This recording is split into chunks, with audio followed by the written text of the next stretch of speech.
محترم وطنوالو سلامونه نیکی هیلې په میرلی کې د ترهګرۍ واقعه وشوه او بیا د پاکستان فوجانو په خوست او پکتیکا باندې د الوتکو بمباري وکړه بې ګناه افغانان یې ووژل ماشومان یې ووژل او بانه دا جوړه کړه چې دا ترهګر د اغزه نه راغلی و یا جرړې هلته وې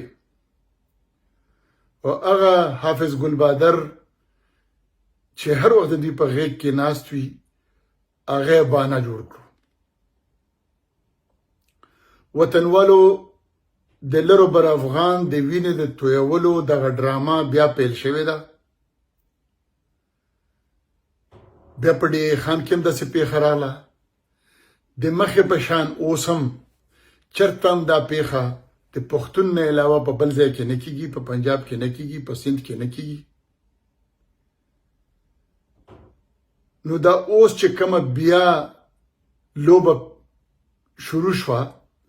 دا مغه ده چې کوم د سقوط افغانستان نه شروع شوی وه خو بیا د دوی په خپلو کې څه د جنرالانو خپلو کې لانجه وه اوس ورته چمتو شوي دي مخکې هم داسې شوي وو چې لرو بر افغان به دا ګڼل چې ګنې طالب یو فریق دی فوجي بل فریق دی او چې په دې پوهېدل چې دا یو شی دی تر هغې پورې زمونږ کورونه لوټ شول زمونږ ځوانان شهیدان شول زمونږ مشران شهیدان شول زمونږ جماعتونه زمونږ سکولونه زمونږ هر څه تباه شول زمونږ تجارت تباه شو تعلیم تباه شو او موږ یو کډوال قوم کې بدل شولو لوبه اوس هم همغه ده بس انداز یې لږ جدا دی د پاکستان فوج ټي ټي پي او افغان طالبان درې وړه د یو بلا درې نومونه دي نه د دوی په منځ کې څه جنګ شته نه د دوی په منځ کې څه اختلافات شته نه دا ممکنه ده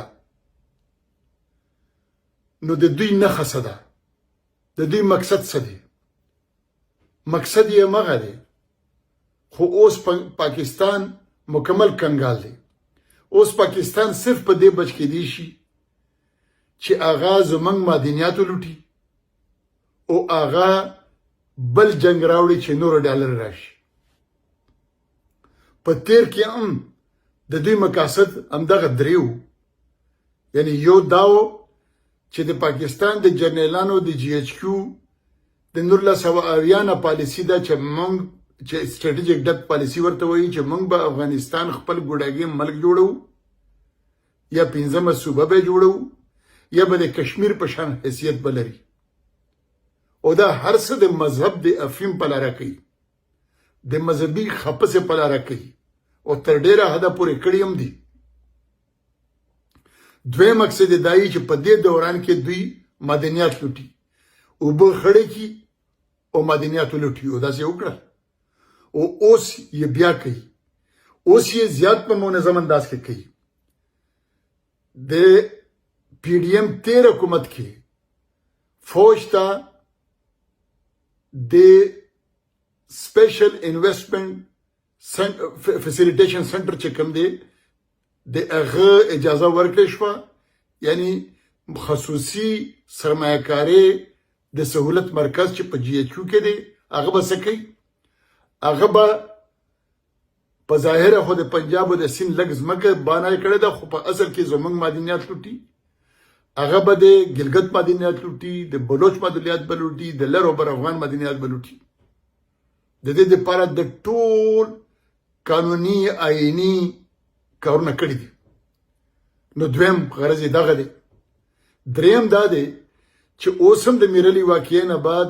د امریکې ویان ووی چې افغانستان باید چې په پاکستان ته ترهګر راونه لېږي چې ګنې دې خبر نه ده چې کیسه څه ده دی نابلده دی دی اوس راغی پکې ښه ورته پته ده او بیا ډونلډ لو وویل همدغه خبرې وکړې او پاکستان مرسته وکړه چې او تا د ترهګرۍ نه موږ بچ کوو. مطلب دا چې ډراما بیا سیټ ته بیا کردارونه مغه دي، صرف نمونه به لږ بدل کی، د تنظیم نوم به بدل کی.